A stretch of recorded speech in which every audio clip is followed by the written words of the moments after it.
Godzilla vs. Kong, out in theaters now and on HBO Max, fourth film in the Monsterverse series, starring Alexander Skarsgård, Millie Bobby Brown, Rebecca Hall, Brian Tyree Henry, and Kyle Chandler.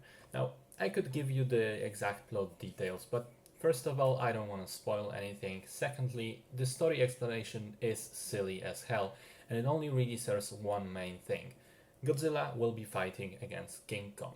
And in between their bouts, humans also use Kong to try and get to the theorized Hollow Earth, which is this big tropical cavern with the inverted gravity that is at the center of the Earth. Whatever, we're here for the fights.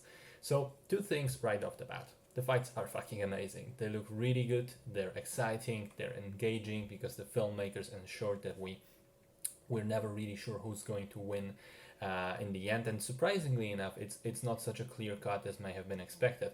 On the one hand, people said on the internet before the film, "Oh, it's obvious. Godzilla has the atomic breath, which alone should mean game over." But Kong is shown to be more agile, more smart, and he can use tools such as a giant fucking magical axe. And really, the way the movie is shot, Kong is basically the protagonist of it all. So I'd say that from the perspective of the audience, is never really sure who's going to win. And secondly, there were many people speculating on the internet that it's going to be yet another Superman versus Batman situation where they kind of fight, but then it turns out it's all been a misunderstanding and they have to team up to defeat another villain. That is not the situation here. I mean, partly it is, but there is a clear winner to the fight, so it's not like it ends in a draw. So I imagine fans of monster fights will be very, very satisfied. I mentioned that the movie looks very good, and I have to underline that point once again. Also mentioning that the big scenes take place in a variety of locations, times of day, and therefore color palettes. And each of the action sequences is different and memorable and has its own flavor. Also, the whole Hollow Earth subplot has a fantastic sense of adventure to it, and even borrows from 2001: Space Odyssey in one travel sequence. Generally, I thought it was a very cool part of the film for me to be able to explore that location. And now we get to the human plot, which to me is always the weakest part of these movies. And in this film, it is fortunately toned down quite a bit. Compared to its predecessors.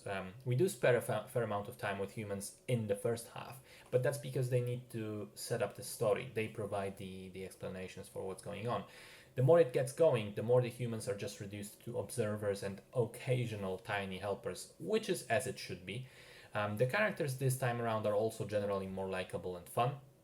And here's the thing that I was really thinking about during and after the film. I was really going back and forth in my mind. The story and the mechanics of it are absolutely nonsensical. There is a bit of sci-fi mumbo jumbo, various scientific words thrown around, but it's all a load of bullshit. And to top it off, the story takes a fair amount of shortcuts. There are points where I was surprised things just progress smoothly and expected there to be more obstacles for the humans to overcome. I mean, for instance, Millie Bobby Brown's crew easily infiltrates the evil corporation's headquarters, so that we, as the audience, can get a sense of what's going on. And I was like, how did they get here? How does nobody stop them? Why is this all in the open? What? Or then the way the Hollow Earth subplot goes, they're basically looking for a super strong power source which will be able to defeat Godzilla. But then they find it and they just send it via the internet to the surface, I guess. I mean, they don't physically move the power source, but they are able to use a gizmo to analyze and replicate it on the surface in about 3 seconds total, which, I mean, it makes no sense absolutely whatsoever. And possibly the funniest thing, which is Alexander Skarsgård's character, who begins as this conspiracy theorist slash geologist slash disgraced academic sitting at his office. Then he immediately becomes the sole leader of a huge military operation involving Kong, and everybody is listening to him for some reason. And then he's suddenly an action hero, piloting a super plane and blowing stuff up. It's stupid as shit, and I was really ready to criticize the movie for it and take some points off it. But here's the thing. In the previous movies, I was always infuriated by how much time we spend with the humans and how boring and dull these plots are, and the way that they try to take themselves very seriously. But if you think about it for 2 seconds, the characters are dumb, the decisions make no sense, and so on. Well, all of the stuff done here Yes, it simplifies the plot. And yes, it takes silly shortcuts. But what it does is limit the amount of time we have to spend on exposition with the humans. And also means that the movie itself is treating itself way less seriously. I mean, there's a lot more humor from the humans this time around. And that all works. And so I feel that criticizing the film for all these things would mean that I'm basically angry at it for fixing the mistakes that I previously had problems with, which would be unfair. So, you know what? I don't care.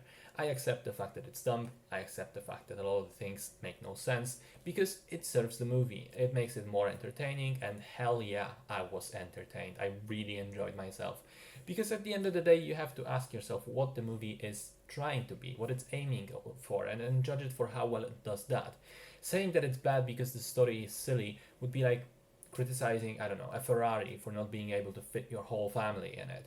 Yes, it is a true point, you're correct, but that's not the purpose of the thing. And it's exactly the case with the movie. Its purpose is to be fun, entertaining, visually bombastic, and it is every single one of these things.